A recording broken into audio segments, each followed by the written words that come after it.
2 Samuel chapter 12. The Lord sent Nathan to David.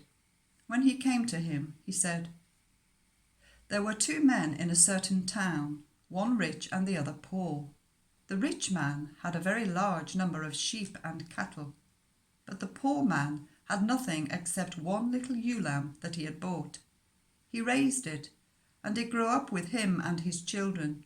It shared his food, drank from his cup, and even slept in his arms. It was like a daughter to him. Now a traveller came to the rich man, but the rich man refrained from taking one of his own sheep or cattle to prepare a meal for the traveller who had come to him.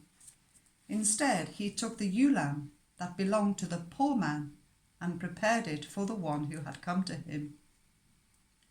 David burned with anger against the man and said to Nathan, "As surely as the Lord lives, the man who did this must die.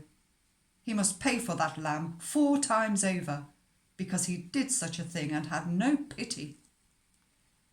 Then Nathan said to David, "You are the man.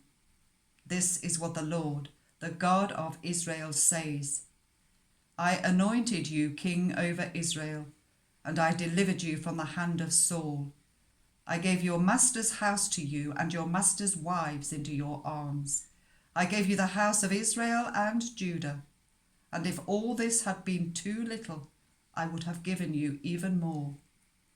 Why did you despise the word of the Lord by doing what is evil in his eyes? You struck down Uriah the Hittite with the sword and took his wife to be your own.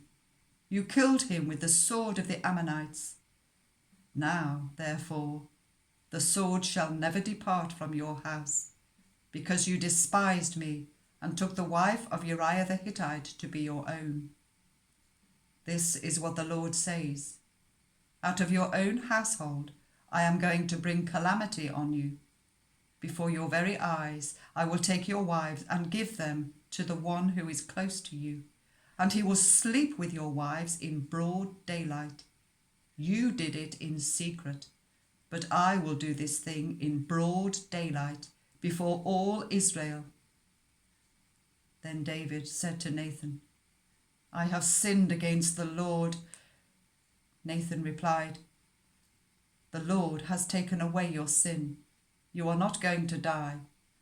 But because by doing this you have shown utter contempt for the Lord, the son born to you will die."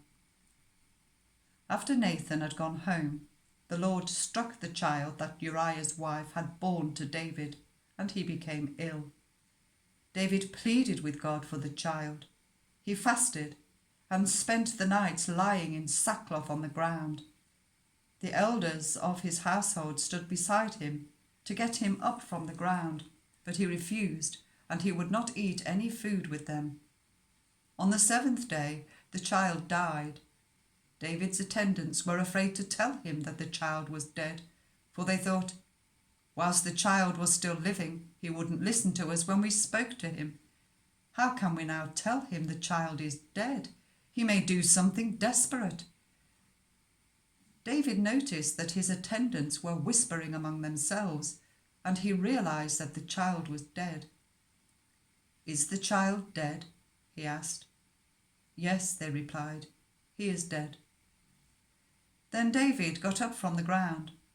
After he had washed, put on lotions and changed his clothes, he went into the house of the Lord and worshipped. Then he went to his own house, and at his request they served him food, and he ate. His attendants asked him, "Why are you acting in this way? Whilst the child was alive, you fasted and wept. But now that the child is dead, you get up and eat." He answered, "Whilst the child was still alive, I fasted and wept. I thought, who knows, the Lord may be gracious to me and let the child live. But now that he is dead, why should I go on fasting? Can I bring him back again? I will go to him, but he will not return to me." Then David comforted his wife Bathsheba, and he went to her and made love to her. She gave birth to a son, and they named him Solomon.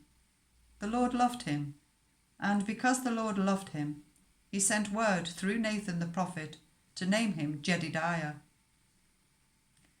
Meanwhile, Joab fought against Rabbah of the Ammonites and captured the royal citadel.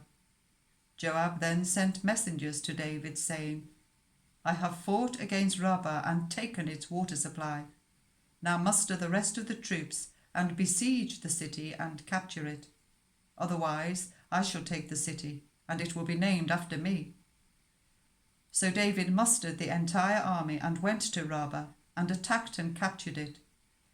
David took the crown from their king's head, and it was placed on his own head. It weighed a talent of gold, and it was set with precious stones. David took a great quantity of plunder from the city, and brought out the people who were there, consigning them to labour with saws and with iron picks and axes, and he made them work at brickmaking. David did this to all the Ammonite towns. Then he and his entire army returned to Jerusalem.